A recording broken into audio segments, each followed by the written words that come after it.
Good morning and welcome to On the Sport News here at Zimbabwe Daily. My name is Barbara Matarise and let's take a look at the news making the headlines.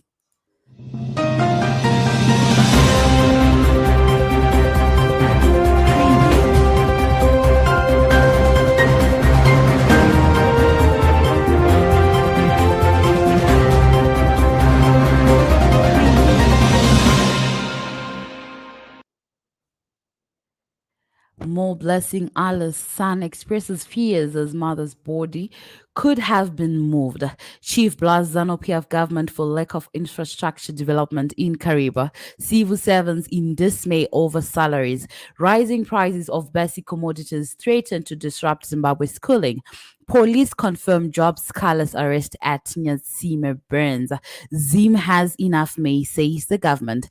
And in sport news, PSL lacks quality players, Bafana coach says. ZC reshuffle technical department and the news in detail.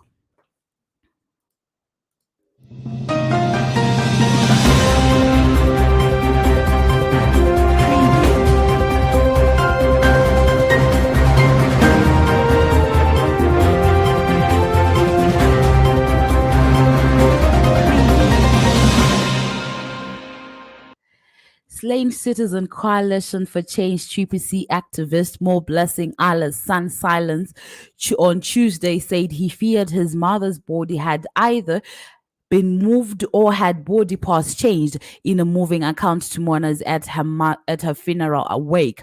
Silence narrated how alleged ZANU-PF thugs had forced them out of their home and into the bushes. He pleaded with Triple C President Nelson Chamisa and other party leaders for assistance after ZANU-PF members within Nyatsime where their home is, told them to find alternative accommodation.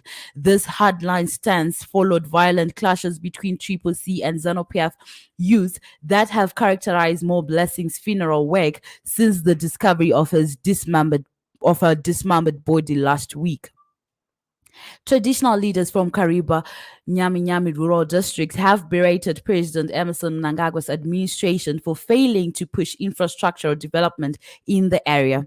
After 42 years of independence, the chiefs, perceived as de facto ZANU-PF political commissars, said successive leaders have neglected Kariba, which does not have tarred roads, bridges, schools, and clinics. Speaking during a national development strategy NDSA rollout workshop in Kariba recently, Chief Negande Bonyakusimpofu said poor infrastructure in his area and the whole of Nyami district was worrisome and needed urgent redress. There have been many empty promises from late former President Robert Mugabe and lately Mnangagwa's government to fix the infrastructure gap.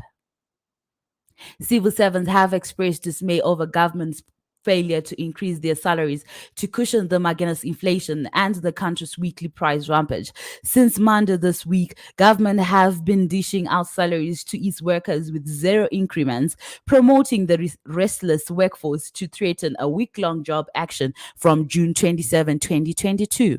In a statement yesterday, Progressive Teachers Union of Zimbabwe said this is the week nurses, security forces and teachers get paid. Figures coming in indicate that it suffer continue for civil servants. Anyone who believes that the government will suddenly become benevolent and give us a living wage is dreaming. We need to act. Government offered its workers a 20% salary increment in February this year and 100 USD cash, which is deducted from their salaries.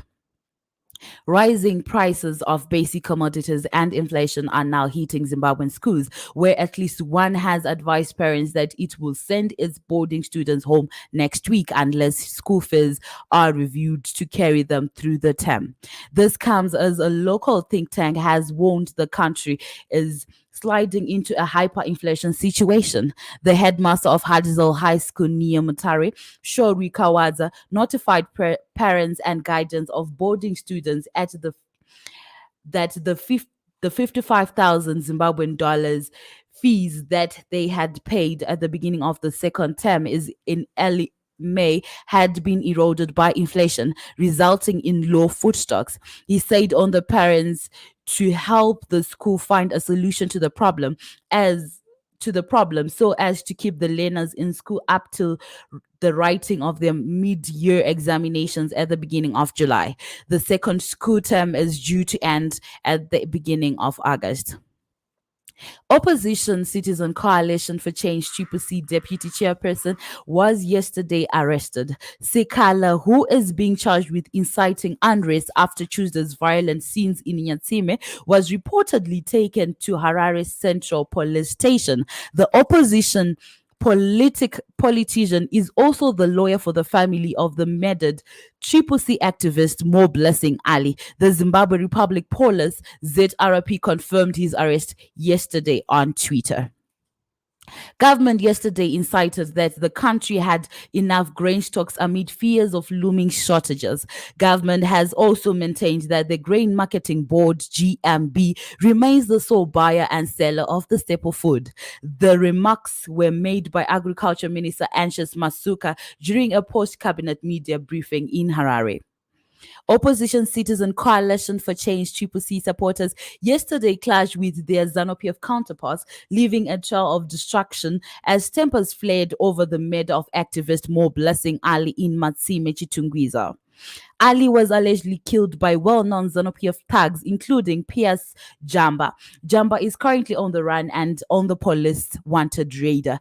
The area resembled a war zone as enraged Triple C youths reported set ablaze a house belonging to a ZANU-PF councillor who was only identified as Moaresa and destroyed windows of several shops at Chibanguza shopping center. And in other news,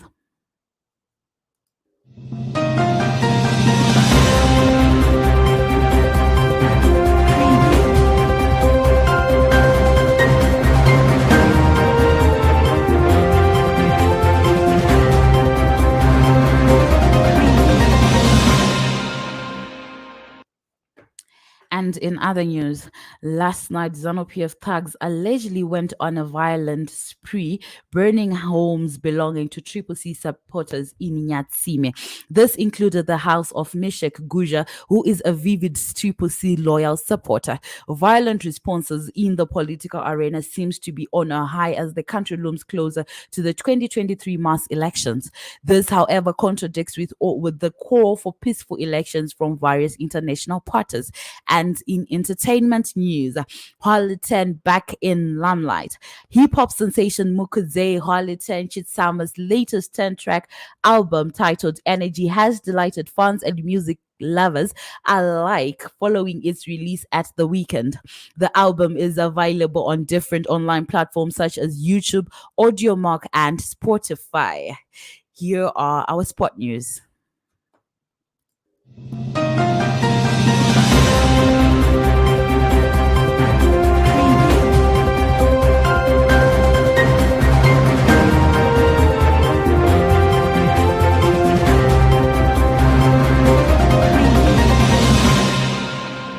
Bafana coach Hugo Boris believes the South African Premier Soccer League doesn't have quality players to compete at the highest level. Boris made the brutal assessment during a press conference at Safa House where he reflected on their 2-1 loss to Morocco in the AFCON qualifiers.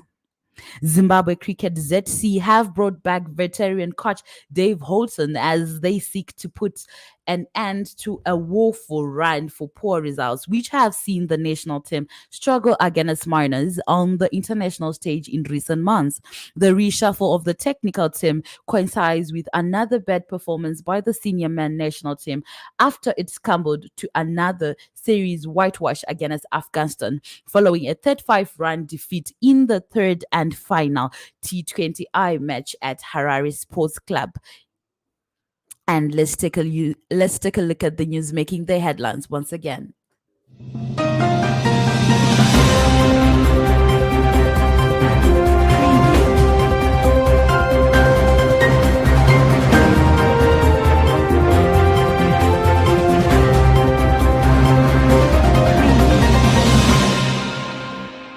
Mo Blessing Allah's son expresses fear as mother's body could have been moved.